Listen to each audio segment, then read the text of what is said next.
Right. This shiur is dedicated for the Hatzlacha of the Jewish nation.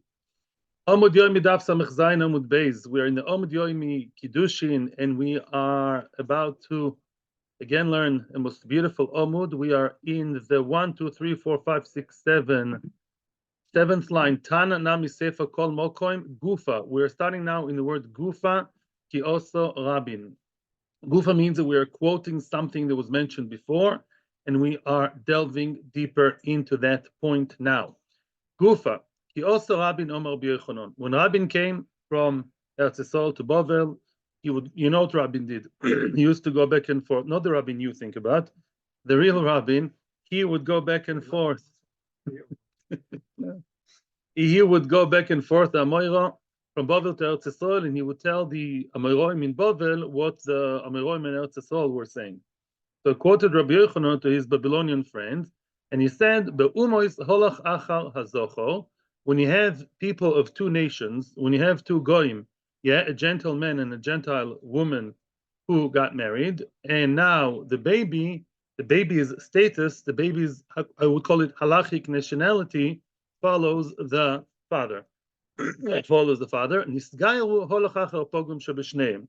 Once they're nisgayer, if those people, let's say that man and woman, the goyim, if they were megayer and then they got married halachically, then there's some issue with the status. We'll see what. Then you follow the pogum shebeshneim, the one who's relatively more disqualified than the other, the one who's more blemished than the other. He is the one that determines the status of the children. All that will be explained. I promise we'll explain it very well, Bezras Hashem, possibly with a whiteboard, although I don't think we need the whiteboard, but maybe. Correct the Gemara. My be'umus haloch achar hazocho. This question is a double-barrel question. What do you mean that when two goyim, a man and a woman, get married and have a baby, then you halachically follow the status, the nationality of the zocho, right? Well, question number one. If the father is Nigerian and the mother is Danish, they're going to have very nice babies, you know, but the baby is Nigerian, who cares? They can vote in the Nigerian elections. Who on earth cares? Halachically. Maybe the Danish consulate cares, but what do we care? What difference does it make to us, right? Secondly, how do you know? Whatever you mean, you follow the man, then how do you know that's true? What's your source? Kedetanya answers the Gemara. There's a brayso to explain that. Minayin le'echad mina umois sheba ala knainis v'hoylid ben. Let's say, and this is now entering the realm of the shivas hamomim. Let's say one of the umois, meaning a man from any other nation besides the 7 nations who inhabited Eretz Yisrael before we came to Eretz Yisrael, before Yeshua and us came to Eretz Yisrael, then there were 7 nations here. And what are you supposed to do with those 7 nations?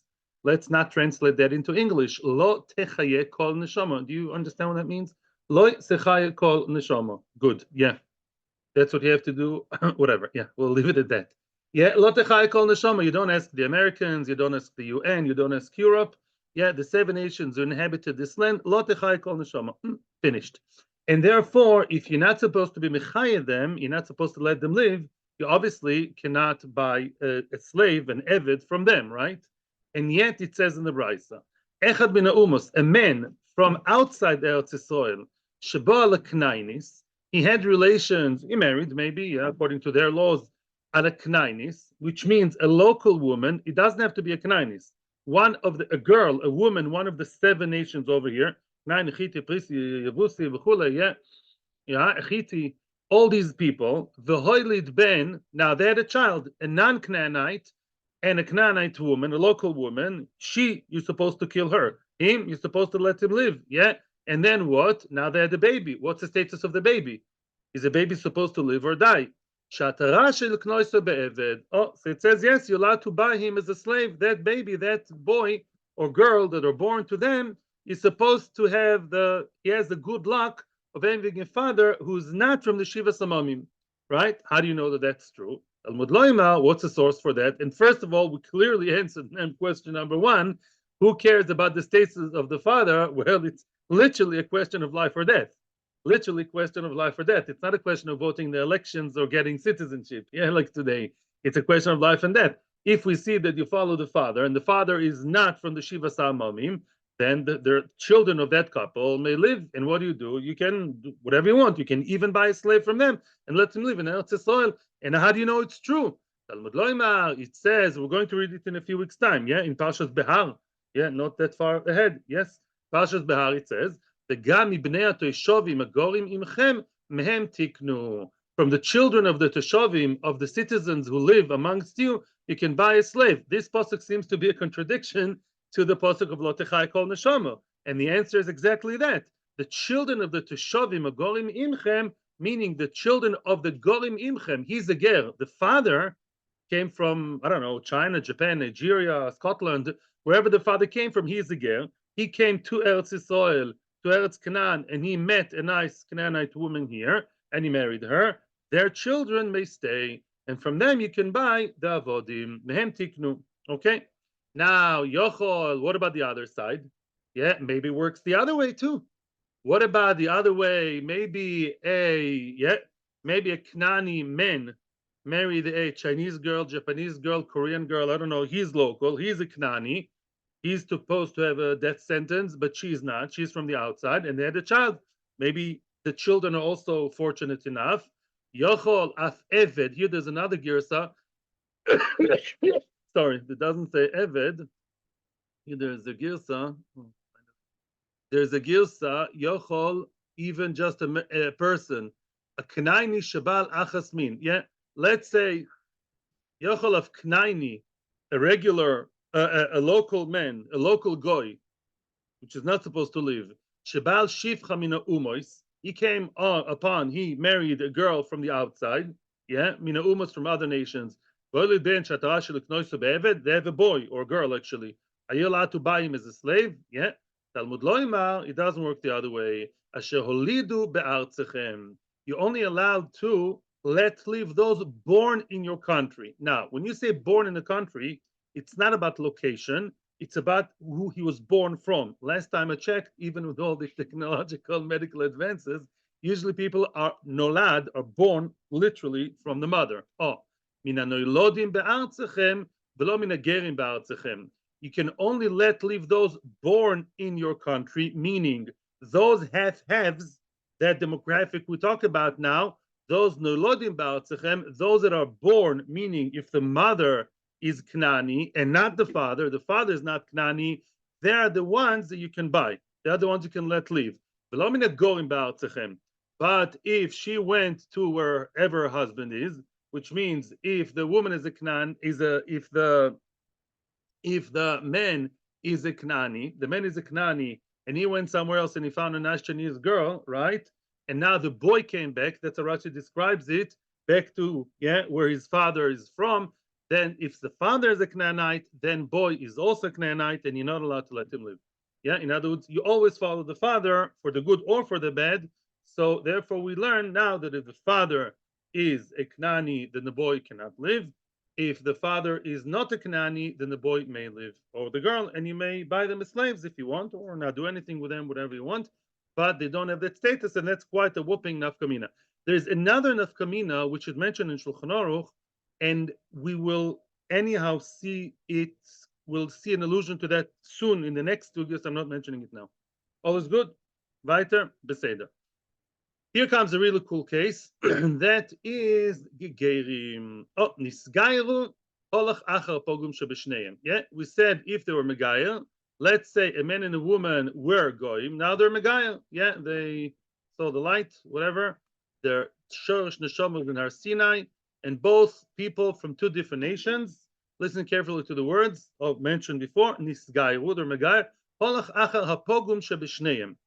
I'll explain to you. I don't know if you noticed. Here, the Brisa says, Holach achar pogum shebeshneim. What's shebeshneim? Holach achar pogum means you follow the blemished one, the worst one, the tarnished one, yeah? What do you mean shebeshneim? Of the two? Well, obviously of the two. There are only two in the relationship, yeah? So what do you mean pogum shebeshneim? Elamai, says the Ritva, and actually Rashi says that, and the Ritva asserts that, in the Mishnah, if you notice, it doesn't say shebeshneim. When you talk about a mamzer and a regular girl marrying a Jew mamzer and a regular nice Jewish girl, it says you follow the pogum. Here it says pogum shebeshnehem. What's the difference? In the Mishnah, we talk about a person who's pure and good and absolutely 100% fine, a regular Jewish person, marrying a mamzer who's pogum. It says you follow the pogum, and the kids are pogumim. Here it says pogum shebeshnehem. So the kind of relationship we're talking about over here is they're both goyim have issues. We're talking here about gerim, both men and women are pogum, and the children follow the more pogum, the worst of the two, or the worst of the two. Yeah, get it? That's pogum shabishneim, and therefore that's going to make a difference for the next two. I'm just preparing you. We're talking about two troublemakers here, and you follow when you decide the status of the children. The more pogum is the one affecting the children. How that works out, we're going to see now. Be'ezras Hashem. Okay. Before we continue, this is an answer to a question. Of course, the Torah tells us many, many times, I think 30 times or so, to respect the gerim, love the gerim, v'chule, v'chule. Okay. However, the Torah talks about 4 nations, which according to most opinions, this doesn't apply today, I guess, until Be'ez Hashem Mashiach will come, then we'll know better. 4 nations, me'ikar adin, have to be treated differently when it comes to marriage. And these are 2 different groups. Group number 1 is, this is on Parshas Ki Seitze, I think, and that is Seitze. Amoini umoyavi. Very soon, we're going to celebrate the holiday of Shavuot. In Shavuot, we read the book of Ruth, right? Very nice. Ruth was the great-grandmother of King David. How come she was allowed to, how come Boaz could marry a regular woman from Moav? She was a Moabite convert, and it says in the Torah, Amoini and Moavi, and yeah, a person. I'm saying a person. Yeah, what kind of person? And Amoini Moavi that came and joined the Jewish nations, we gave them tons of respect, but don't look for shidduch. We say we're so sorry. Why? Not because the father's not a Rosh Hashiva. It says in the Torah that Amoini Moavi are such mushchosim. They were trying to make us sin. They led us into sin with their girls, right? The Amoini Moavi. The Moavi people, they're welcome to join our nation. They can marry each other, they can marry other gerim, they can marry mamzerim, but they cannot marry regular Jews. Yeah, because there's something messed up in their spiritual gene, and therefore Moavi may not marry. What about Ruth? Ruth was allowed to join the nation. There was a whole chiddush, and there was all controversy because Boaz was an Av Beis Din. And Boaz Paskin, Amoini veloy Amoinis, Moavi velo Moavis. That's important to know for our sugya. I'm not telling you background.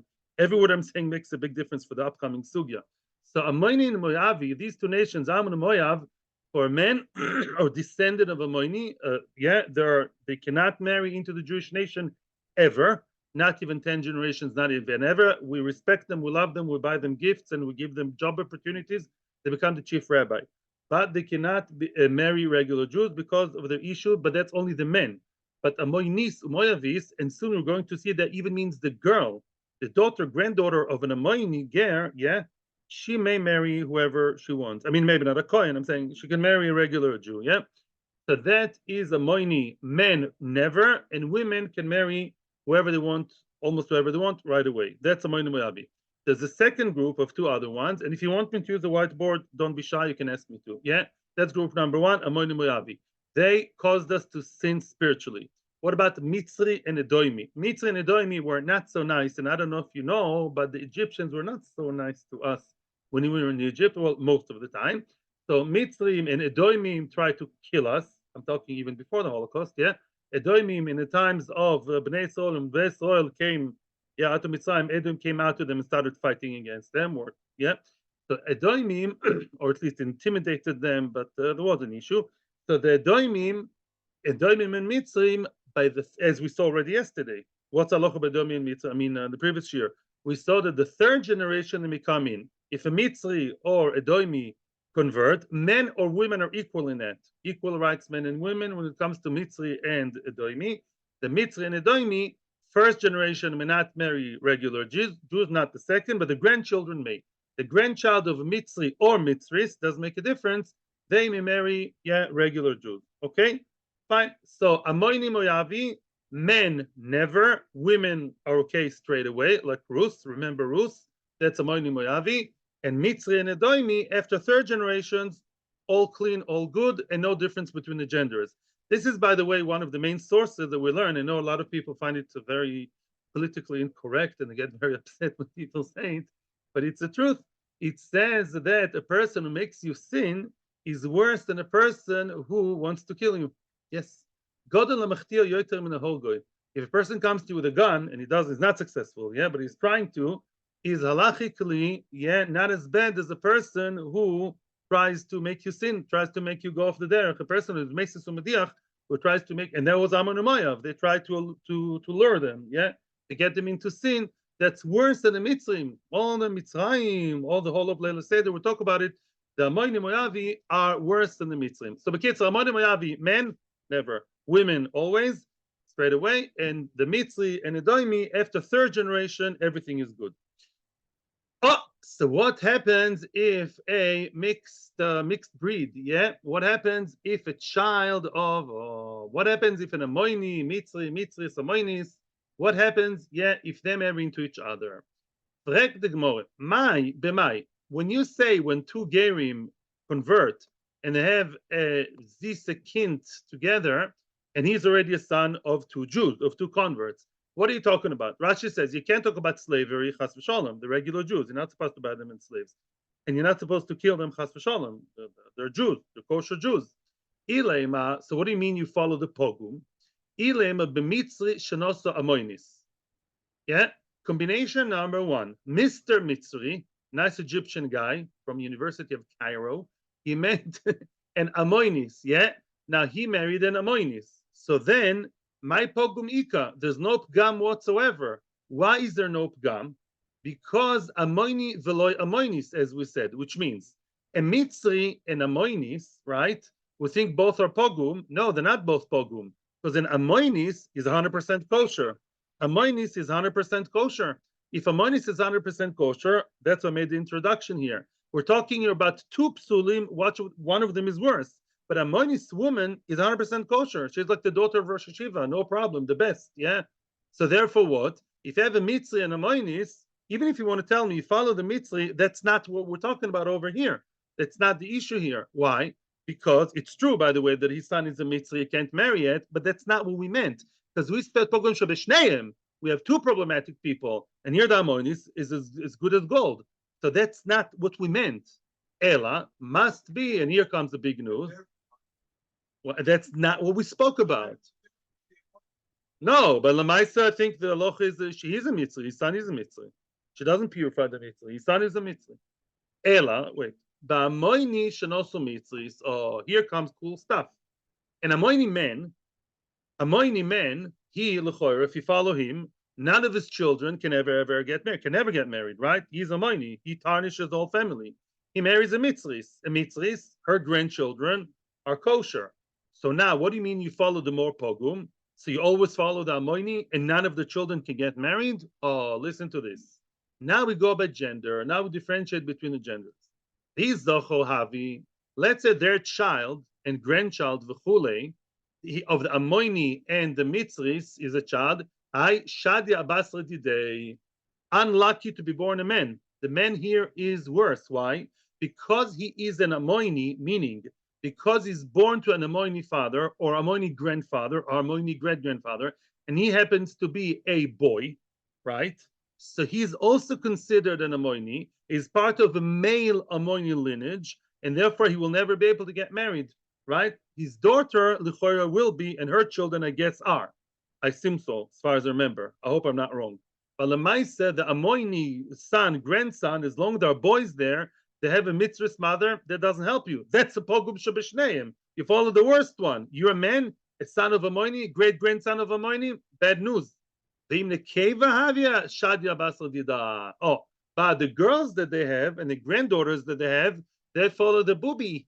The bubi mitzvahs after third generations is fine, right? There's a mitzvahs, she had a daughter, and she had a daughter, kosher. From now on, life is good. Because it's a granddaughter of a mitzris. The granddaughter of a mitzris is a mitzris. And she's more pogum. Why? Because if she would follow her father, it would have been better for her, right? As an amoinis. If you look at the girl, right? Let's look at a girl, first generation girl, who follows who is born to an amoini father, and a Mitzray's mother, and she's a girl. So now, had you followed the father and she's an Amoinis, she would say, I can get married straight away. I'm like Ruth. I'm an Amoinis who say, you follow the more pogum. You follow your mother who's a Mitzris, and your mother Mitzris delays you one generation further, right? And therefore, we say you follow the mother Mitzris for the girls, and that makes them worse. Not that much worse, but they have to wait for the third generation, like a Mitzris.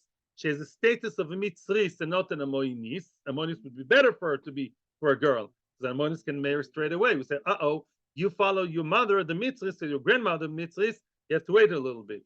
Mashenkin, but the case of the boy, please, let me talk. Listen to what I'm saying, and then you can ask your question. Thank you very much. And then, Mashenkin, the boy who is a what? The boy can be looked at as Amoini or as Mitzri.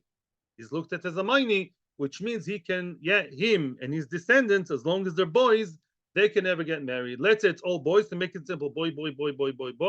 Yeah, one generation after the other of these Amoini men. They cannot say, hey, we're third, fourth generation, and the mother is a Mitzri. We don't care about your mother. Why? Because we follow the worst one. How do you follow the worst one? By gender. The gender, children follow the father, and the girls follow the mother, like a nice Jewish family. Yes. Questions, please? Yes, I'm willing to your questions. If no questions, then good. Yeah, fine. Baruch Hashem. Yes. Weiter. Now. Oh, this has to do this with Parsha. I mean, the one we read yesterday. I'm just making a brucha. Okay. Here's another nafkamina of a goy, holochachar pogum. There's another nafkamina. Now, after we learn that, we'll get a nafkamina of a Shulchan Aruch. We said that if two goyim get married, right? Also, you follow the father. Yeah, you follow the father. Which means, what happens if a person feels, I want to be Jewish, I'm attracted to Yiddishkeit, and his father is an Amoini, and his mother is Taiwanese. I don't know, she's not Amoini. Then what do we say? Then we go by the Amoini. Before he converts, he better know that he won't be able to marry into normal people, neither his children, right? And vice versa. But it's also good news. If his father is, Welsh, and his mother is Amoinis, then he's okay. You follow the father. And when he converts, he himself, the child of an Amoinis and a non-Amoini man, then he's okay to, if he converts, he'll be okay. Yeah, that's another nafkamina. The Gemara doesn't talk about it, but that's derived from both sugis together. Yeah, you follow the father when it comes to goyish identity within the goyim, halachic identity. Beseder.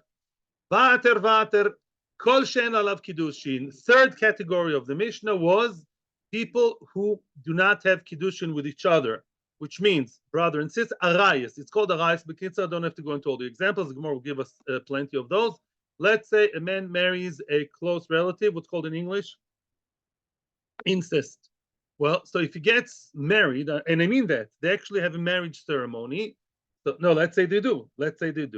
So the marriage is not chal. The marriage doesn't apply. The marriage is not valid, as we said.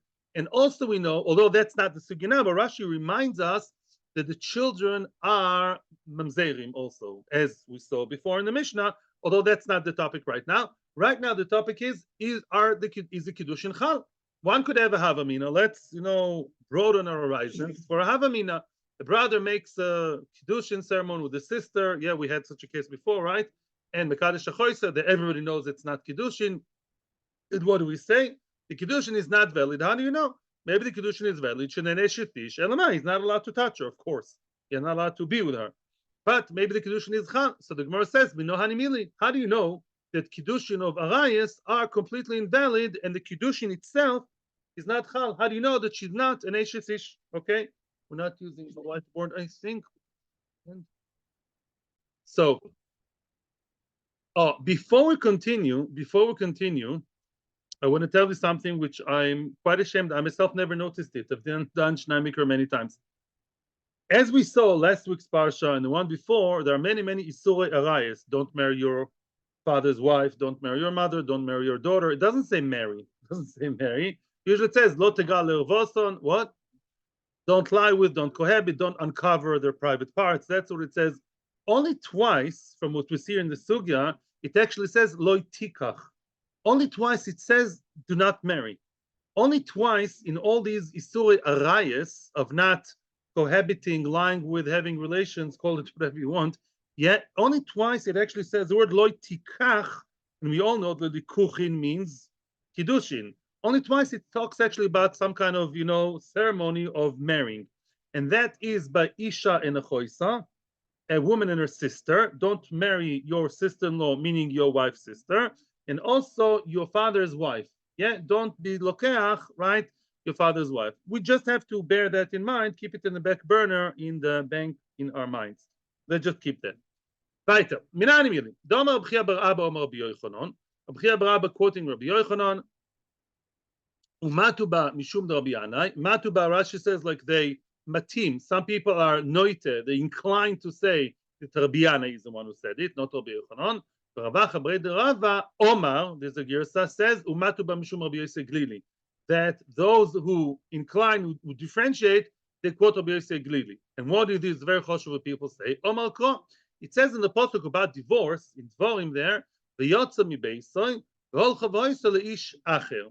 It says the woman goes out of the house of her first husband, yeah, and then it describes her getting married to another person, miskadeshes to another person, and it says ish acher. Obviously, she married another guy, not him. She doesn't like the first guy. They didn't remarry, as we see later in the pasuk.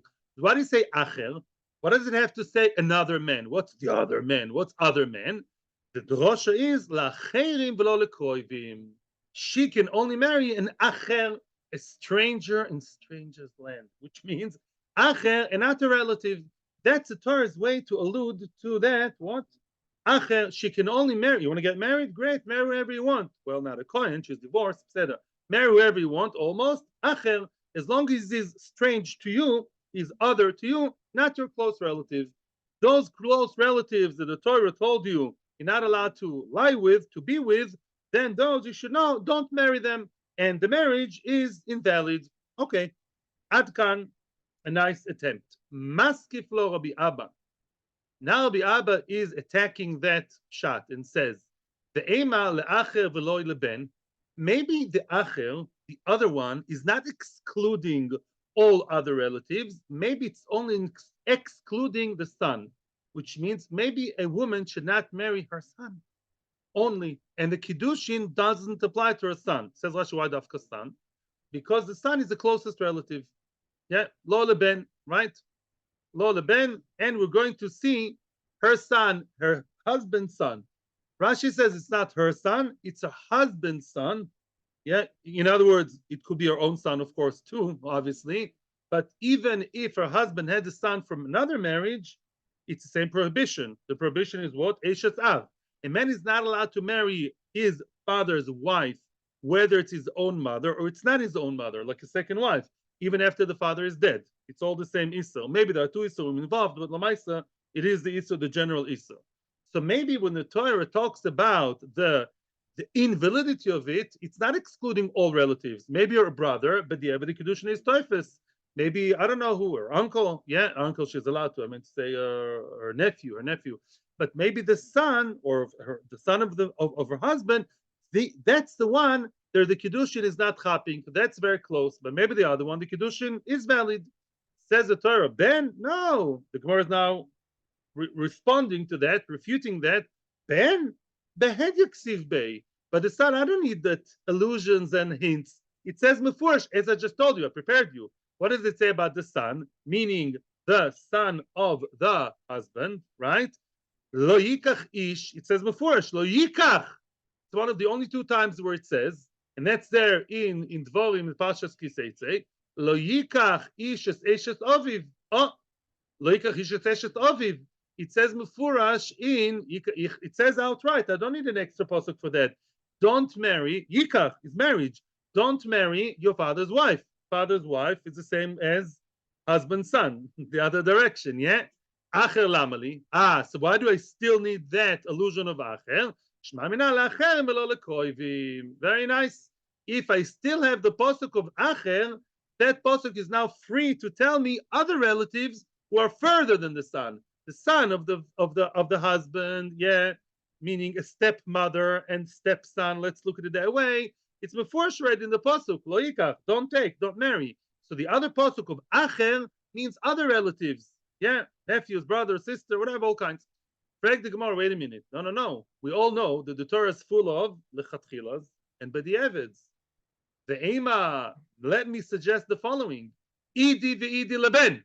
Maybe both the pasuk mefurish lo yikach ish shetovi and the pasuk of acher, they both talk about a son, yeah, marrying his mother or stepmother. Why do you need twice? It's not twice. It's not redundant. Very good. Very good. The first pasuk, what's lo yikach? Tell me, guys. Imperative, don't do it. Lo yikach, don't marry. Says the Ritva, every marriage that you're not supposed to marry is b'diavad not office. I'm asking you a question, guys. When the Torah tells you don't marry Prince Abel, don't marry so and so, does it always mean that the marriage b'diavad is not a valid marriage? Of course not. We've seen that a kohen who marries a grusha, bad boy, bad girl, the Kiddushin is valid. And mamzer, and a girl b'diavad is toifes. Oh, so therefore the Torah has to talk twice, and yet only about the same case of the son. We still don't know the other cases. The Torah tells lechatchila in Pashas Kisei say lo yikach ish eshes. You guys, you stepmother and stepson, can't marry each other even if the father is dead, he's in the grave. Don't marry. Maybe b'diavad it's toifes. Maybe b'diavad the marriage is not so bad. Kamash malan, but yotza mi beis avois alish achen that b'diavad it doesn't chap, but I still don't know the other ones. 90% of arayos are out of the loop. I don't know what's going on with them. Still stuck in the same point again and again and again. Says the Gemara, here comes the other pasuk to the rescue. Remember what I told you? There's another pasuk about marrying your wife's sister, right? There too, it's the only other time where it says lo yikach. And therefore the Gemara uses that as an answer. Lechatchila, you're asking, where do I know lechatchila to begin with, a priori, not to marry a woman and her stepson and his stepmother? Lechatchila me'achos isha nafka. Oh, it says about an achos isha, your wife's sister, as long as she's alive, even if you divorced your wife, as we know, right? You're not allowed to marry a sister. And I know, mefurash, ve'isha lechois alotikach litzroir v'chayah. Don't marry, don't create sorrows. I saw the meforshim, they say, why can't you marry a woman and her sister? Because we want the sisters to be friends and not to be tsaros. Tsaros, in English, you call it co-wives. In Lashon HaKodesh, it's called tsaro. Tsaro is an enemy or a tsaro, a trouble. Yeah, we want them to stay in good terms, not to be co-wives. Yeah. Wait. Oh, slowly. Why? And it says, do not marry your wife's sister. And listen to this. But first of all, before I make you beautiful cheshbon shlomo, how do you know from achos isha to the to what's his name to an h's av, to the stepmother? How do we connect one from the other? Uma achos isha bekoris. Achos isha. I want to ask you a question. If somebody marries his wife's sister, yeah, do they kill them? Do they get killed in Beis Din? No. They only get chorus. I'm scared to say only because chorus is very bad, but chorus in the old eyes of halacha, and I know people have a question about it, but halachically, not ashkafically, halachically chorus is not as bad as Mrs. Beis Din, although ashkafically it may be, because we're learning now more about olam hazeh. In olam hazeh, you don't do anything. I mean, you stop them, but you don't kill the people, the person who married his wife's sister, right? It's chorus, and it's not in the law, in the world of law, Jewish law, courts, yeah, it's not dealt with. And therefore, which is relatively lighter, because loite kadesh, and we assume that the Kiddushin, you're not supposed to do that. And we see, it says, loite kadesh, you're not allowed to marry them lechatchila. What's the punishment of a man who lies with, who cohabits with his father's wife? Skila, get skila. So kol sheken, and therefore let us see the cheshbon azot. Here's a little bit of a cheshbon. Now listen to me. Lechatchila, I know what. Lechatchila, I know that I cannot marry who? If I cannot marry the wife's sister, right? I clearly cannot marry my stepmother from a kol sheken. because she is worse. The punishment is worse. So the marriage is not. So I know that already. Now, so why do you need Bechlal the pasuk of who? Of the son not to marry his mother's stepmother, mother. I know that already. That's for B'diavad. That spot is for B'diavad. So why do you need the third pasuk B'diavad of Acher? So why do you need the Acher? That comes to teach me other arayas. And that's it. So now I know everything. That could have been a perfect answer. I have 3 psukim. Again, Achos Isha is teaching me lechatchila, don't marry the wrong kind of person, okay? Even if it's only chorus. Now, what about a person who's marrying somebody who's potentially chiyuv misa? They're going to schlep them to Beis Din and give them skila. Kol can I know that? I'm still there in the chatchila. So why did the Torah have to tell me again not to marry the stepmother? I know that already from a kol sheken, right? I need that for b'diavad. That if I did it, it doesn't work. So why do you need the third time the Torah to tell me that this wife, the yotzei mibeisav acher, must be that's coming to teach me, boom, all other arais is not tefes b'diavad. So that would work. So now I know one source. It could have been a good source to teach me that the acher, the yotzei mibeisav acher has to be completely strange and no close relative that's also, the Kiddushin doesn't apply. Frek the Gemara now another question. That could be very, very nice. However, the Gemara now is trying to attack from a different direction. The Ema maybe Idi ve'idi b'achos isha al chatchila hodi eved. Maybe now Rashi comes and tells us follows. I have a big question in the sugya and I haven't seen an answer in the Rishonim. Maybe I haven't looked hard enough. I will tell you soon that I really have a big question here. But first, let me explain the pshat and then we'll get to my question. You see, I also hold back my own questions. Don't feel bad, yeah? So now, Ema idi ve'idi b'achos isha. Says Rashi. Where's a pasuk where the Torah says mefurash not to marry a close relative? Achos isha, right? L'chatchila, the sister wife, the wife's sister, right? So maybe when the Torah is telling me b'di'eved the yotzei mibeisav of ish acher, she marries an ish acher, maybe it talks about that same case. Why are you expanding so much? Why are you extending yourself to other areas? The lechatchila Isser was about who?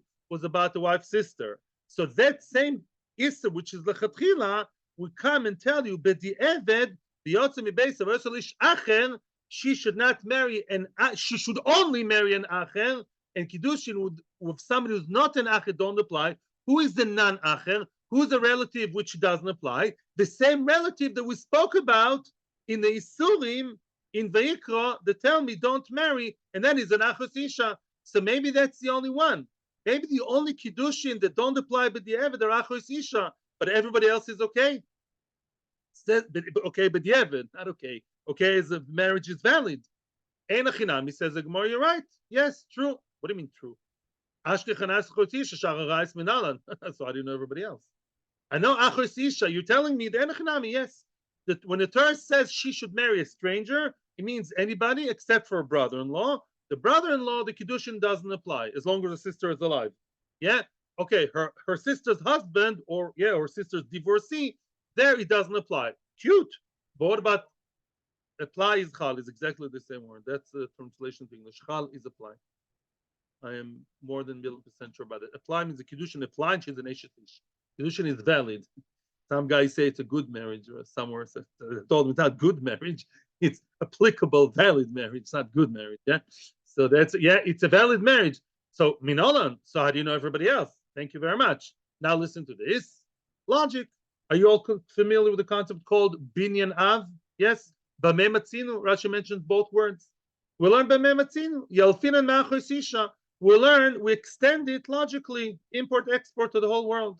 Ma'achos isha miyuchedes. Just like an achos isha, which is the one which is unique in effect, which has those following halachos traits. She erva. It's a close relative. The chayovin osdoin kores, right? You chay bezodin kores. It's true that some arais you chay even more than kores, but you should know all the arais you chay kores. Some of them you also chay misa, and some of them you don't. But they all share common denominator of kores. All the close relatives, and nida, and eshet-ish, and a man, zdoin kores. V'ashigigos chatas. If you did b'shogeg, you bring a regular chatas. V'loy tafsi b'kiddushin. That much we know. We just proved that ish acher means that the sister-in-law, brother-in-law, the kiddushin are not toifes. Of course, shehi. From that we extend everybody else that shares the same common denominator.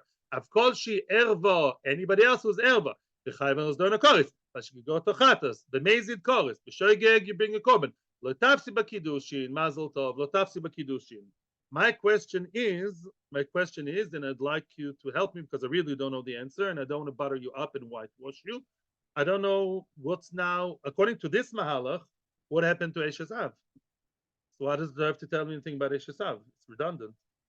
We know everything from here plus Binyan Av. So why did the Torah have to talk about Eshes Av? I haven't seen an answer. I guess I'm missing something. I don't know. Before Eshes Av was a big player, all of a sudden it's off the chessboard, and I don't know what happened to it. Why does it have to tell me not to take an Eshes Av? I know it already from the whole Shtrokpat over here. I don't know. I prefer saying I don't know than to give you all kinds of, off the cuff things. Questions and comments are welcome in the YouTube site or or here or later, unless you have something. No, we proved lechatchila. We just proved that anytime anybody who's chorus, b'diavad, we spoke about b'diavad. We made the comment in about b'diavad. Lo tov sin bo, lo tavse b'kiddushin b'diavad. Yes. Okay, weiter. So now, however, the Gemara, out of all the different arayas mentioned in last week's parsha, there are two of them who stick out, and the two of them don't follow they don't completely share the common denominators of. I don't like to use the sister-in-law word anymore because it's very confusing. There are two types of sisters-in-law. Up until now, who was the star of the show who taught all the other arayas the halacha, which we learned from her to all others? Yeah, a wife's sister. From the men's side, yeah, a man is married to Rochel, excuse the banal names, so he cannot marry Leah. Yaakov had a special heter, that's something different. Big question, yeah. But a man cannot marry Rochel, even if he divorces Rochel, cannot marry Leah. And it says you cannot marry, and the marriage doesn't apply. Very nice. You're telling me that the B'di'evet is learned from Eshes Ach to from. You're telling me that the stepmother Eshes Ach teaches me the B'di'evet for her. For what's the name? No, we know that from. No, we don't. No, we don't. It says before not. Rashi says V'yotzel lish acher teaches me b'di'evet. It doesn't work. No. Wrong. Look at Rashi. I'm sorry. Excuse me. Pause. No. Back. So now, Entschuldigt. No, wrong. So now again, the Torah taught me ignore Eshesav now. She's a troublemaker, the stepmother. Yeah, like Cinderella, like Hudi Hood, all the right now. No. So now the sister-in-law, meaning a man's wife's sister, she teaches. From her, we learn to all the arayas. Tatchila don't do it. But the Eved, it doesn't catch, as we say in Yeshivish. It doesn't hap. It's not valid. Preg the Gemara, no. There are two arayas that don't share the common denominator with that kind of erva. What are they? And that is Bishlama Kulu Asyan. All of them, most of them, they follow along. They share the same common denominator as an erva, not lechatchila, not b'diavad, all good.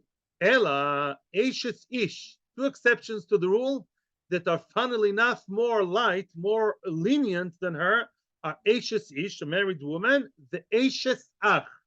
Eishes Ach is the brother-in-law from the other side, yeah? The brother's wife. Like Yibum, but the woman has children. What happens if a woman has children? Is she allowed, and her husband died? He died lo in Chas Shalom in Aza, Kiddush Hashem at least, yeah? Now she wants to marry his brother, and she has a child. No, what do you say? Good shidduch. Her husband died. She wants to marry his brother. It looks a bit like him, same mentality. No, you go for it. You're a rabbi. I'm asking a rabbi a question. Yes, I hope you don't, because we've seen it many times. A woman is a widow. Her husband died. Obviously, that's when she's a widow, no? And now she has children. Very tragic. And now she wants to marry his brother. He's a handsome guy, nice guy. He's religious. He has money. His parents approve. So what do you say? And what if if they do, then what? What's the punishment from Hashem? Promise. So she's one of the erva. So now Eishes Ish and Eishes Ach, Eishes Ish ve'Eishes Ach, Ika lemifrach. You can break the comparison between them and a wife's sister. What's the difference? First of all, number one, Malachos Isha sheken en leheter bimkoi mitzvah. And Achos Isha, which is the one you learn from, the source where you learn the Isser to all the others or the invalidity of the marriage, Achos Isha, you can never, ever, ever marry your wife's sister with children, without children. There's no mitzvah to marry your wife's sister, right? It's allowed after death, by the way. After Ariel Sharon did that, his first wife died in an accident, and then he married her sister, right? So then what? I'm not saying it's exactly dogma, but that's what happened with him. Yeah. So now what happens? There's no heter mitzvah. Either it's not allowed as long as they're alive, or it's not allowed, or it's allowed afterwards. But there's no mitzvah that pushes that trumps over it. As we all know, Eshes Ach, sheyesh le'eter b'mkoi mitzvah. Eshes Ach has a kula. That is what? The same horrible chorus which Ellen just told us so nicely, that an Eshes Ach is not allowed because that's if she has children. But in case of mitzvah, if she has no children, then you're allowed to do ibum. You're allowed to do ibum, right? I want to point out something which I want to really, really thank you, parents, for asking me the question about Yibum and Chalitza. That made me look up Shulchan Aruch. Because I always knew that nowadays you never do Yibum, you always do Chalitza. And I remember learning in Yavamis at least twice, I think Abba Shaul says that whoever does Yibum and not Chalitza is entering a very dangerous zone.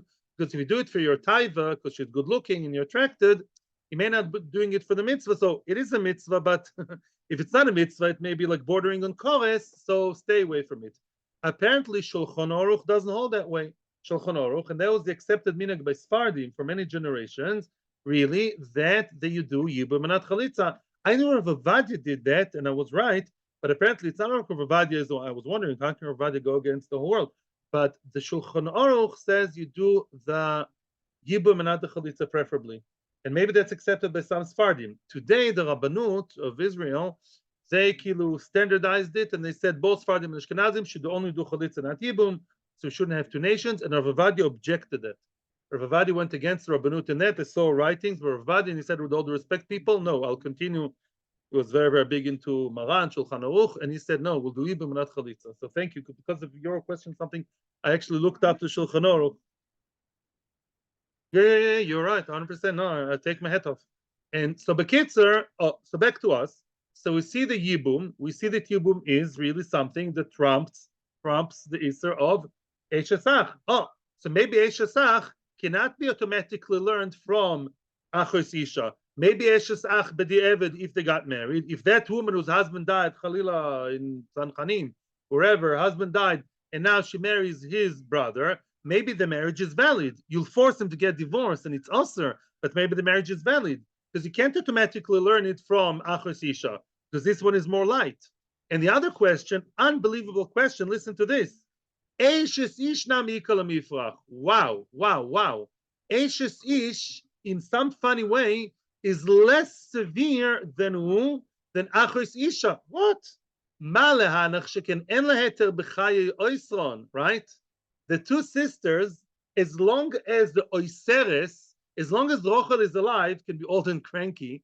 As long as Rochel, the first wife, is alive, even divorced, then the husband is not allowed to marry Leah, right? That's worse than and more severe than, as we all know. A person could get divorced. It's not a sister. After the divorce, the woman has to wait 3 months to wait because of pregnancy. The man, 1 day later, as far as I know, can go marry somebody else, right? Another basula. So because Eshes Ish is not as severe as Eshes Achos Isha, maybe Eshes Ish, listen to this, maybe if somebody is Mekadesh Eshes Ish, maybe the Kiddushin would apply. So now this is very interesting. How can you say Eshes Ish, the Kiddushin would apply? There's already Kiddushin on top of her. So comes the Avnei Miluim, it's famous Machlokes Avnei Miluim with Pnei Yeshua. The Pnei Yeshua says an Eshes Ish Kiddushin don't apply to her because there's no room. That's how we learned our whole lives, right? The whole Masechta. Says the Avnei Miluim, look at this Gemara over here. The Gemara over here has a half a minute to say that if we don't have the right limud, right now there's a half a minute to say that really an Eshes Ish Kiddushin of another man would apply to her. We need a pasuk to teach me that, but it's not something that's logically understood automatically, spontaneously. Says Avnei Miluim, the reason why Eshes Ish Kiddushin don't apply to her because the Torah said so. That's his shita. There's an answer to Bnei Yeshua too, but this is an interesting Havamina. But still a Havamina, because we know that the Mishnah said that all arayas, including Eshefish, including all types of sisters-in-law, the Kiddushin does not apply. So how do you know that? You can't automatically learn it from Achos Isha, because these two, Eshefish and Eshetach, are lighter than her, are more lenient than her. So maybe they're the Kiddushin, but B'diavad applies. It's a big sin, but maybe the Kiddushin applies, like Mamzer, like Cholol, yeah? Ella, we're getting to the final point, Rabbi Isa, as far as I know, final point today. Ella Amar Rabbi Yoino, V'item Ravuna Bred Rabbi Yeshua, and that's the final idea.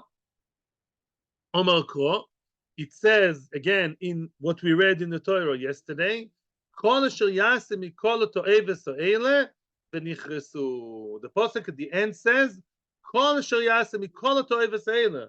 Whoever does any of those abominations, who commits any of those abominations, all those beautiful relationship, all this arayas, incest, v'nichresu. They all get chorus. Besides some other onshin maybe.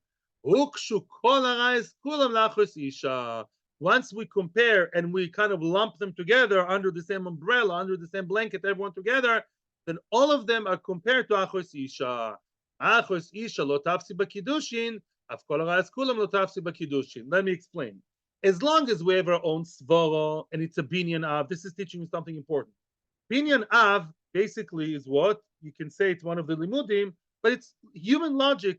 Human logic can defy human logic. It's just a general idea. And therefore we had a question, hey, they're not all the same. Logically, they're different. Hey, you can divorce her and marry somebody. Mashenkin, now the Torah is adding you an extra pasuk to tell me, kol harayas, kol asher yasemi, kol hato'evos. The pasuk is telling you, I know there are differences between them. I'm aware of that, Bubale, says the Torah. Elamai, the Torah is still telling you, kol harayas, to give me one pasuk to put them all under the same umbrella in spite of the differences and tell me, thank you very much, I know that. And yet I'm telling you, all of them are compared to Lady Eshes Ach, just like, Achos Isha, just like Achos Isha, it says, no, you can't. And it says, Acher, but the Eved, doesn't apply. So to no other arayas, it doesn't apply. Questions or comments now is a good time. Rabbi Isai, all is good? So now we know. I still have my question. How did we abandon poor little Ashes Av? Okay, I'm sure I'll find an answer. I didn't look up enough. I saw it for Rashba, didn't see more than that. But Lamaisa, right now, that's what we know. Maybe the Gemara will discuss it later. I haven't seen the whole of the Amud, whatever. But Lamaisa, that's a question I have. But so far, so good. We know that we learn from that woman, from that Erva, just like their Kiddushin is not toifes, doesn't catch. So too by all the others. Seder, we have a pasuk for that. It's the last pasuk almost in the parsha to include them all together. Okay, now let's ask the following question. I want to ask you a question. What happens if a girl, today they take pills for that, I'm not joking, but what happens if a girl, a kala, is so excited about her chasana and she's nida at the time of the chuppah? Did you ever hear about such cases? Chuppah's nida. There's a whole, they take pills to avoid it, and sometimes it mess up. Sometimes it can happen. Very lo na'im, you call it in Hebrew. It's very uncomfortable, but that happens, right? And then they have to sleep separately. I mean, they sleep in they have to get children to sleep with them, a child, to sleep with them together in the room. It's all business. The kids are not simple. So now, what happens if a man is? But the kiddushin applies, right? A man while she's nida, and what? And he says her at Mukadeshus, and he gives her the ring. The Kiddushin does take place. They don't cancel the wedding because of that. Well, while she's nida, at that moment, she is actually, as I'm sure you read yesterday and last week, nida is one of the arayas.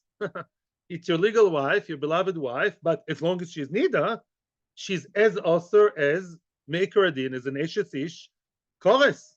She's like an eshes ish for you, except you're allowed to have yichud with her, and there's a reason for that too. Why are you allowed to be the wife nida? She's an elva. Because you've been with her once. You've been with her once, so therefore you're less excited. You've been already. Been there, done there, got the t-shirt. So now, Mimela, you can be with her in the same room, but other than that, you have to keep very, very far from her.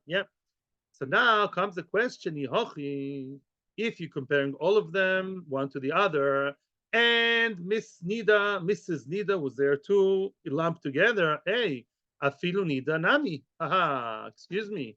If you're telling me that you lump them all together, and nida is one of the arais mentioned in that group, and you're telling me that the kiddushin doesn't apply. Well, nida, right? While she's nida, she's like an eshetish, an esheshach, an achosish, an eshesap, and a sister, and she's like one of them. And you told me the kiddushin doesn't apply, right? So excuse me.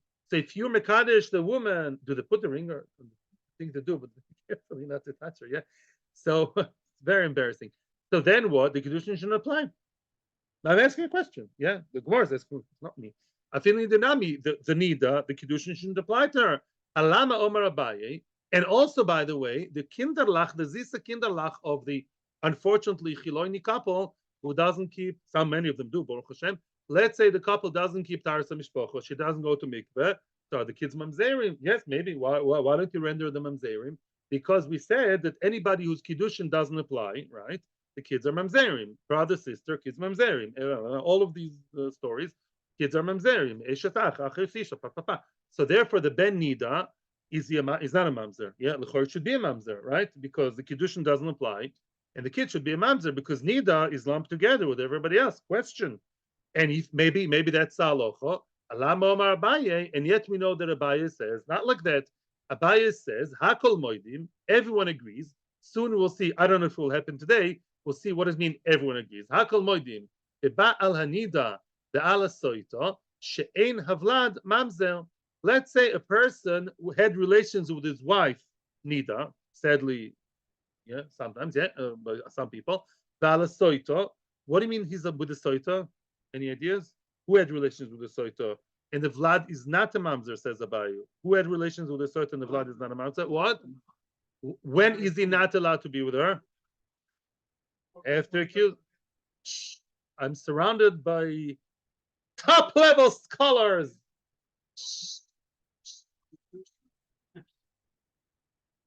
I'm humbled. Yeah, it's true. Once she had kinui and stira, and she's been to the room and it's edus. Now she's assumed to have done the worst. Yeah, until they go to Beis Hamikdash, until she has a Beis Hamikdash gig done to her. So then what? So then they're not allowed to be in the room together. Yeah, he's not allowed to be with her. And let's say he was with her. They've been together, which is not allowed to. So but yeah, but the kid is not a mamzer. Leave Sota alone for now. Nida, why aren't the kids of Nida mamzerim? Yeah. Answers the Gemara, Omar Chizkia, because for that there's a special pasuk, Omar Kra.